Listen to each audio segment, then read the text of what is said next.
Don't believe the hype on Venezuela, Maduro and his new sports suit. At 2:01 a.m. on January 3, 2026, American helicopters touched down at a military compound in Caracas. Within 30 minutes, President Nicholas Maduro, a man who had survived countless sanctions, protests, and diplomatic isolation, was in handcuffs, being flown to an American aircraft carrier. But here's what most analysts missed. This wasn't about Maduro. This wasn't even about drugs, despite the official narco-terrorism charges. This was about China.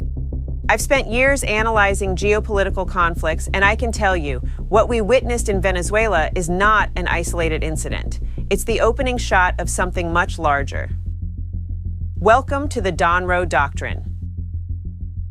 And if you think this is just Trump being Trump, playing tough for his base, I'm going to show you why this might be the most consequential American foreign policy shift since the Cold War.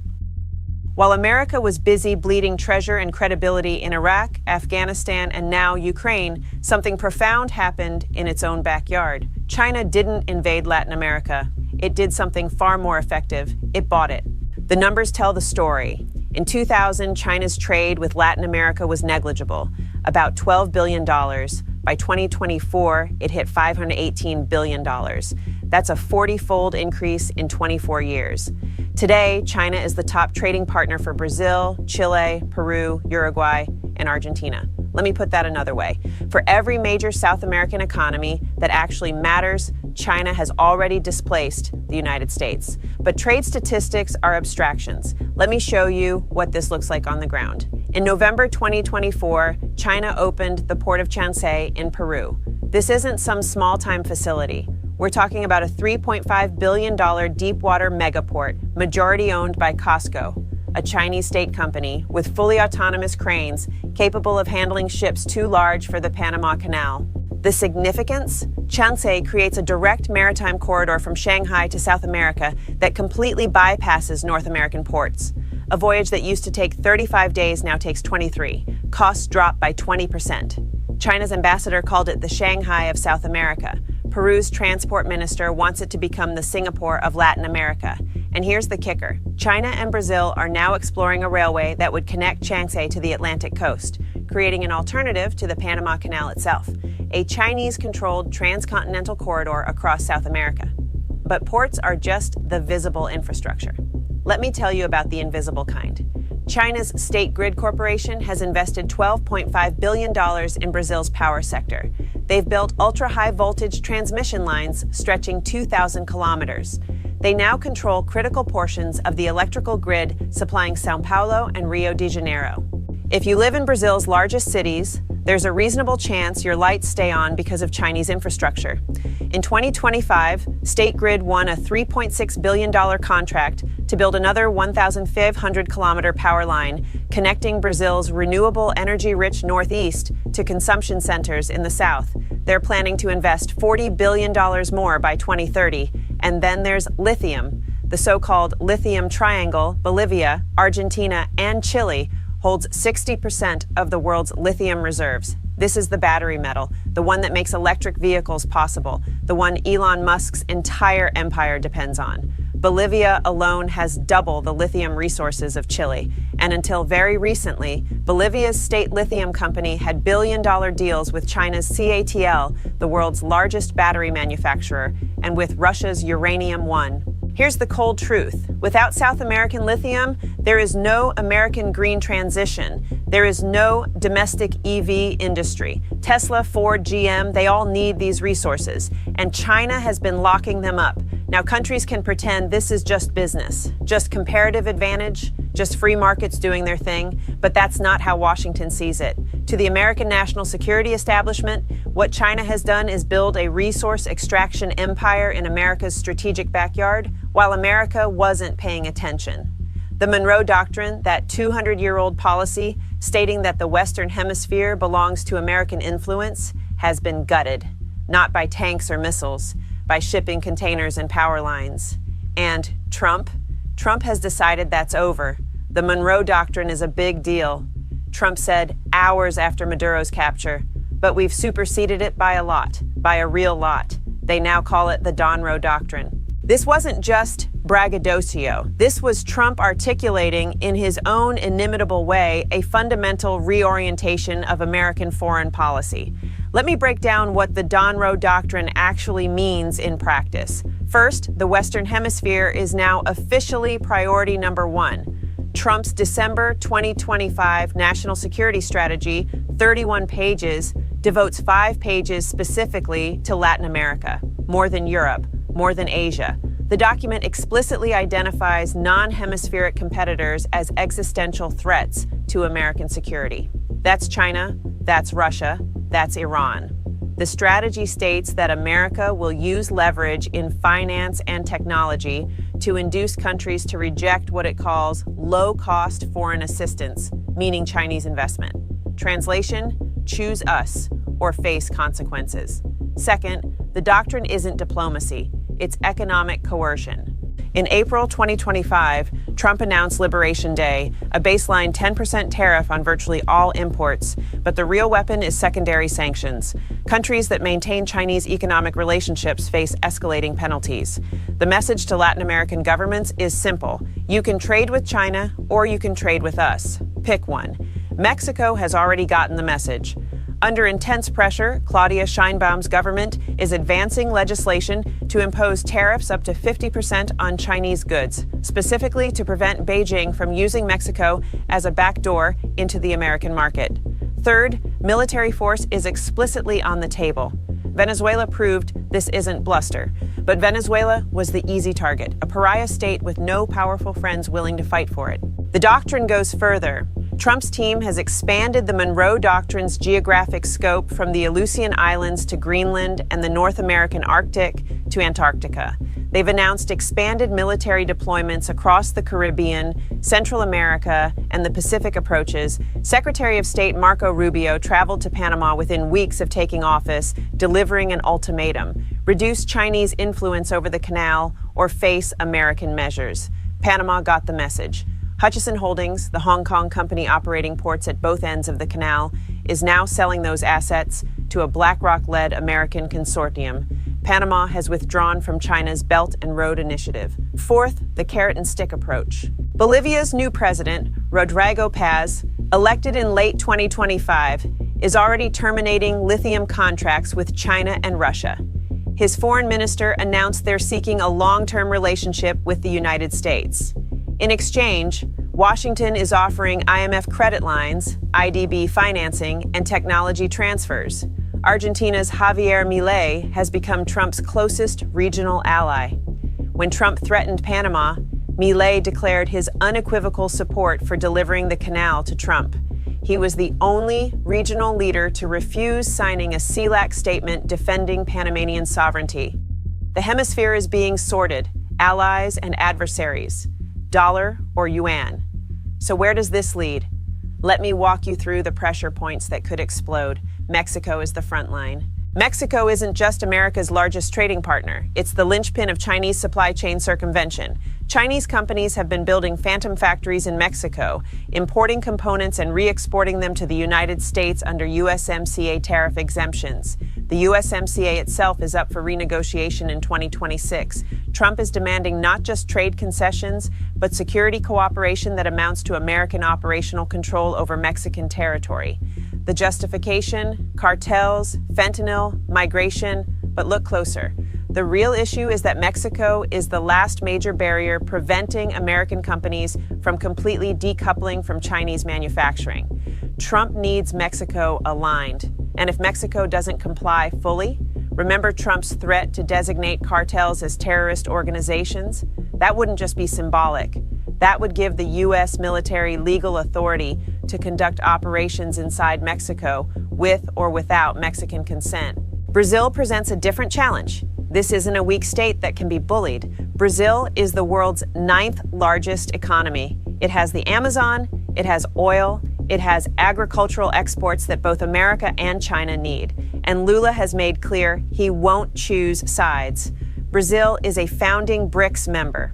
At the May 2025 China CELAC summit, Lula stood beside Xi Jinping announcing $3 billion in new Chinese renewable energy investments. State Grid is building more power lines. BYD is opening electric vehicle factories. But Brazil also hosts American investment. Its commodities flow to U.S. markets. Its military has traditional ties to Washington. The Trump administration initially slapped 40% tariffs on Brazilian agricultural exports. They've since been partially rolled back, but the threat demonstrated the leverage America holds. The question is whether Brazil can maintain its strategic autonomy when both superpowers are demanding alignment. Here's a flashpoint almost no one is discussing. Argentina hosts the only deep-water port capable of servicing Antarctic operations, Ushuaia. China has been expanding its Antarctic presence with multiple research stations and increasing naval activity in waters the United States considers strategically vital. Under Milei, Argentina has pivoted hard toward Washington. But what happens if a future Argentine government decides Chinese investment in Patagonian ports is more attractive than American demands? The December 2025 National Security Strategy explicitly extends the Monroe Doctrine to Antarctica. That's not an accident. And then there's Nicaragua. This might be the wildest card. In November 2024, Daniel Ortega revived his long-dormant plan for a Nicaraguan interoceanic canal, 445 kilometers connecting the Atlantic to the Pacific, dwarfing Panama's 80-kilometer route. The pitch, made directly to Chinese investors, is a canal wide enough and deep enough to handle the megaships Panama can't accommodate. A route completely outside American influence, a permanent alternative to U.S. dominance of hemispheric maritime logistics. The price tag, between $50 billion and $80 billion. Only a state actor could finance it. If China's access to the Panama Canal becomes untenable under American pressure, Beijing has a backup plan sitting on the table. Now here's the question everyone should be asking: why won't China just leave?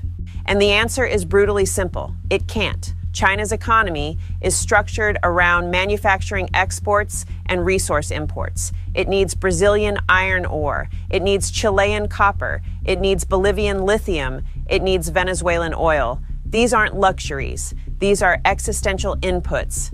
If America successfully forces Latin America to choose, and Latin America mostly chooses America, China faces resource strangulation. Not immediately, not catastrophically, but slowly, steadily, the raw materials that feed Chinese industry become more expensive, harder to access, subject to American approval. That is unacceptable to Beijing, which means China will fight back. We're already seeing the playbook. Hours after the Venezuela strike, China conducted Justice Mission 2025 military exercises simulating blockades of Taiwan's largest ports. The message was unmistakable.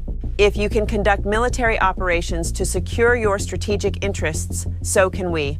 Analysts in Beijing are explicitly noting that Trump's willingness to use force in Latin America provides rhetorical ammunition for similar Chinese actions in the Taiwan Strait.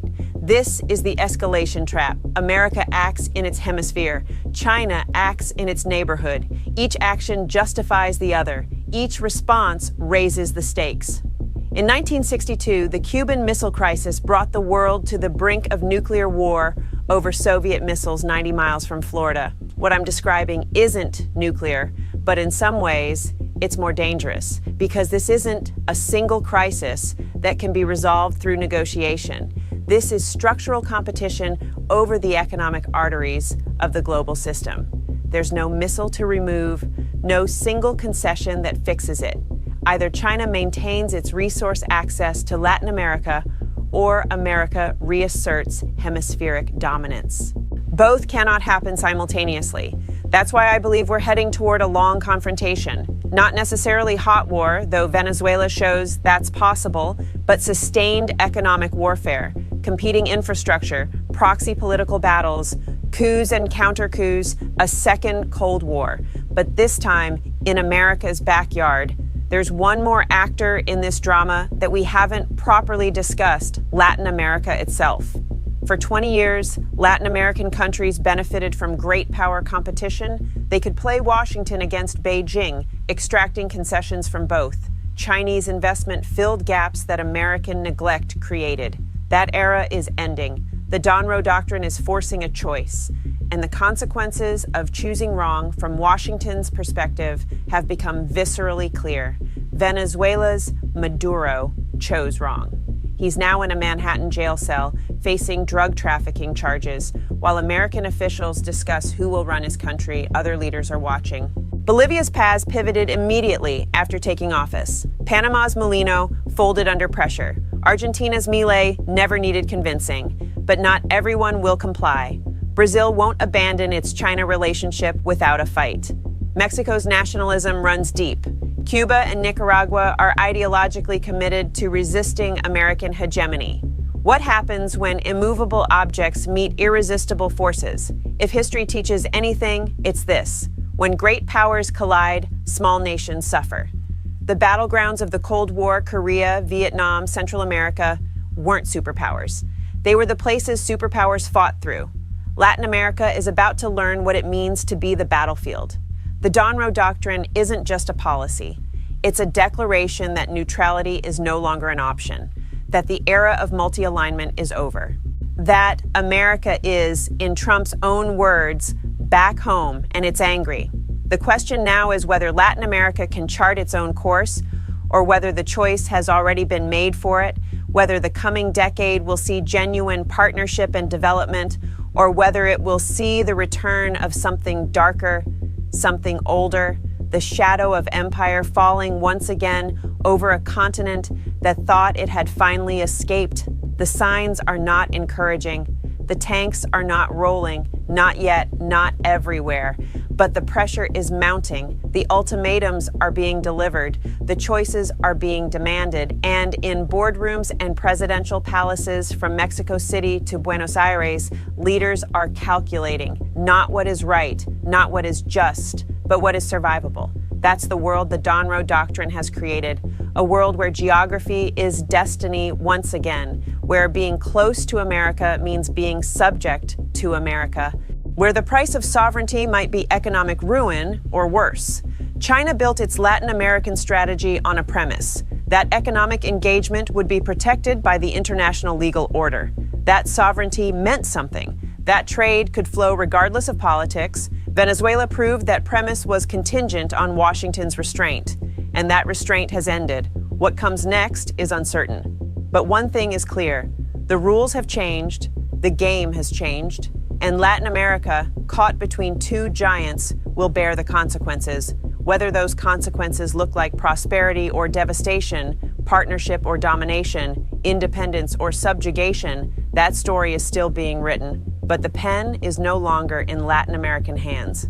Let me leave you with one final thought, one that keeps me up at night as an analyst. The Donro Doctrine assumes that America can win this competition, that Latin American countries will ultimately choose Washington over Beijing. That economic pressure and military threats will be enough to roll back 2 decades of Chinese integration. But what if that assumption is wrong? China isn't standing still. In May 2025, Xi Jinping hosted the 4th China CELAC Forum in Beijing. Leaders from across Latin America attended. Xi announced a new $9 billion credit line for the region. New free trade agreements were signed with Ecuador and Nicaragua. Colombia joined the Belt and Road Initiative. The numbers keep moving in China's direction. Chinese exports to Latin America grew 8% in 2025, even as exports to the United States fell 18%. Beijing is adapting, finding new routes, new partners, new ways to maintain its position. And here's the uncomfortable truth. For many Latin American countries, China offers something America doesn't: investment without conditions, infrastructure without lectures, partnership without ultimatums. The United States has free trade agreements with 11 Latin American countries. But what has America actually built in the region in the last 20 years? Where are the American ports, the American power lines, the American railways? The answer is nowhere. America offered ideology. China offered concrete. That's the vulnerability at the heart of the Donro Doctrine. It's trying to win a competition through coercion that it already lost through neglect. It's demanding loyalty from countries that Washington ignored for a generation. Some countries will comply. They have no choice. Their proximity to America, their economic dependence, their military weakness, these factors make resistance impossible, but others will resist. They'll find ways to maintain their Chinese relationships despite American pressure. They'll hedge, they'll delay. They'll play both sides until they're forced to choose. And when that choice comes, some of them will choose China. Not because they love Beijing, not because they believe in Chinese values, but because China has been there, building things, signing checks, treating them like partners rather than subjects. The Donro Doctrine might succeed in rolling back some Chinese influence. It might secure the Panama Canal and the Lithium Triangle and the strategic choke points that matter most to Washington. But it might also accelerate the very thing it's trying to prevent. It might push fence-sitters toward China. It might unite Latin American nationalism against American imperialism. It might create the kind of anti-American coalition that Washington has feared since the Cold War. History is full of hegemonies that overreached, that demanded too much, that turned friends into enemies through arrogance and force. America has been the dominant power in the Western Hemisphere for 2 centuries. That dominance is now being challenged for the first time since the Soviet Union placed missiles in Cuba. How America responds to that challenge will shape the century to come, not just for Latin America, for the entire global order. The Donro Doctrine is Trump's answer. Force, coercion, ultimatums, the iron fist inside the velvet glove, with the glove now removed. It might work. Empires have been built on less, but it might also fail. And if it fails, if Latin America slips further into Chinese orbit despite everything America throws at it, then the Donro Doctrine won't be remembered as a restoration of American power. It will be remembered as the moment America lost its backyard. The stakes couldn't be higher, the outcome couldn't be less certain, and the world is watching to see what happens next. One thing I know for sure. This story is just beginning. The opening shots have been fired, the battle lines are being drawn, and somewhere in Caracas, in a country now under American supervision, the ghost of the Monroe Doctrine has risen from its grave. It has a new name now, and it's hungry.